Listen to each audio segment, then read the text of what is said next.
Hey, thanks for clicking on this video. And listen, if you're not Dan Becker but still want to know how to hike the Grand Canyon without calling for a $3,000 chopper, then this video is also for you. But mostly, I'll be talking to Dan here. And if you're not Dan Becker, then could you please subscribe? It would help me out a lot. Dan, Mr. Becker. Can I call you Dan? Do you mind? I'm so glad you clicked on this video. First of all, I'm a huge fan, and frankly, I'm honored that you are watching this video. I've watched all of your videos back when it was a small community, but there was one video that stuck out to me most, and it was the one where you attempted to hike the Grand Canyon rim to rim to rim. I've watched that video at least a dozen times, and then I hiked my own rim to rim to rim using the exact same itinerary that you used in February 2023. I hiked it in June 2023. By the way, feel free to watch those videos if you're Dan or not Dan, that is. Anyways, you're probably like, who the hell is this lady? My name is Jillian. I've hiked the Grand Canyon 6 times. I actually just completed the rim to rim to rim trek in 4 days, which I saw is what you were attempting to do in your video. In fact, you might be interested in my second day video as well, since I think I can see where they had the worst winter ever. There was a guide wire and you can clearly see where it was washed out from all the snow in February 2023 when you hiked it. What's this? Cushion. Let's see the cushion. Oh boy. Treacherous. Look at all this. Isn't that crazy? Construction equipment. Wow, they're like really working on this. I just wanted to give you a few tips for next time you attempt that hike again. I'm assuming, of course, you're going to attempt it again. I know you've been having some health struggles, which have been hindering your hikes. And frankly, my best well wishes are with you during this painful time. So you, Dan, contracted rhabdo, which, according to the Cleveland Clinic, is defined as follows. What is rhabdomyolysis? Rhabdomyolysis, pronounced rhabdomyolysis, is a condition that causes your muscles to break down or disintegrate, which leads to muscle death. When this happens, toxic components of your muscle fibers enter your circulation system and kidneys. This can, in turn, cause kidney damage. This dangerous muscle condition can result from overexertion, trauma, medications, or an underlying health condition. Common signs and symptoms of rhabdomyolysis are weak muscles, muscle stiffness, muscle pain, and a change in both your pee color and output. So, while extremely rare, it is still a possibility, especially if you're overexerting yourself, say hiking the Grand Canyon with 40 to 50 pounds of winter gear strapped to your back and going 17 miles on the first day. Hello?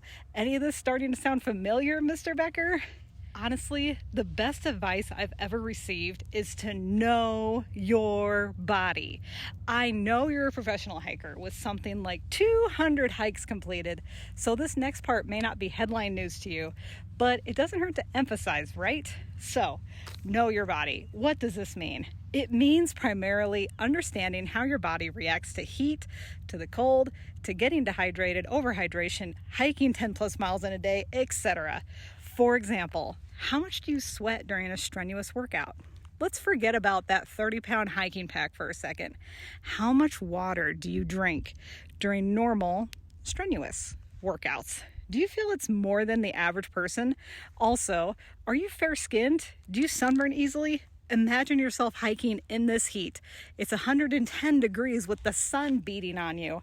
Now imagine you're looking uphill at the rim of the Grand Canyon, knowing you have to climb up there.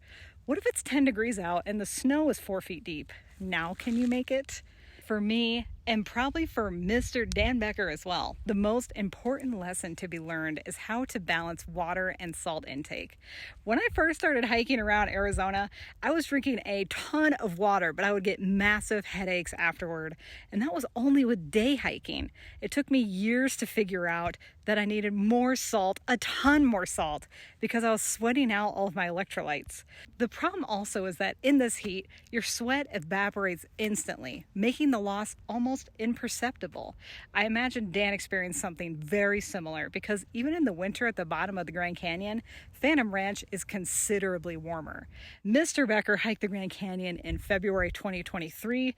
The average high temperature on the south rim, 36 degrees, and Phantom Ranch at the bottom of the Grand Canyon, 70 degrees. Sweat can evaporate even in the winter, you see?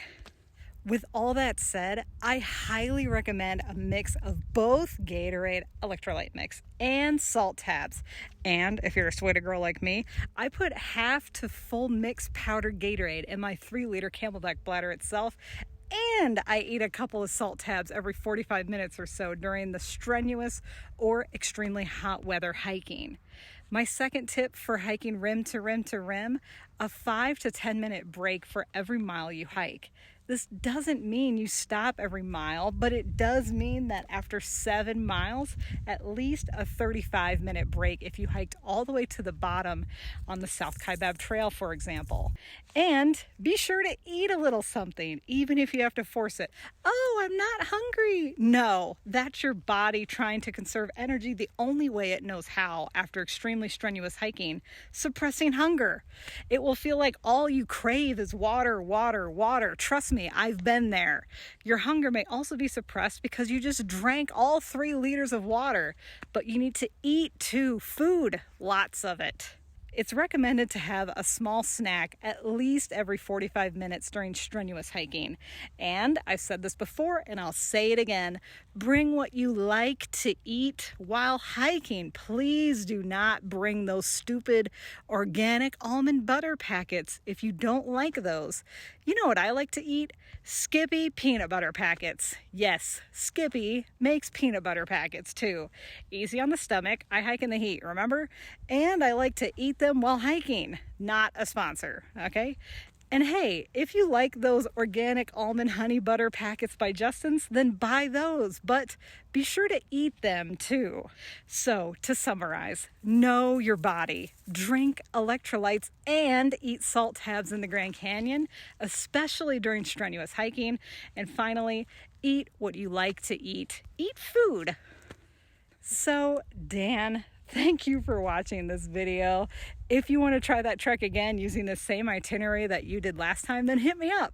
But I have one tiny favor to ask, if that's all right. I only hike in the summer. I know, it seems counterintuitive, but you can see why it could be easier, right? With less gear, perhaps, in the Grand Canyon. Anyways, thank you all so much for watching this video, and feel free to subscribe for more content below. There are new videos about the Grand Canyon and Arizona in general every week. Bye now.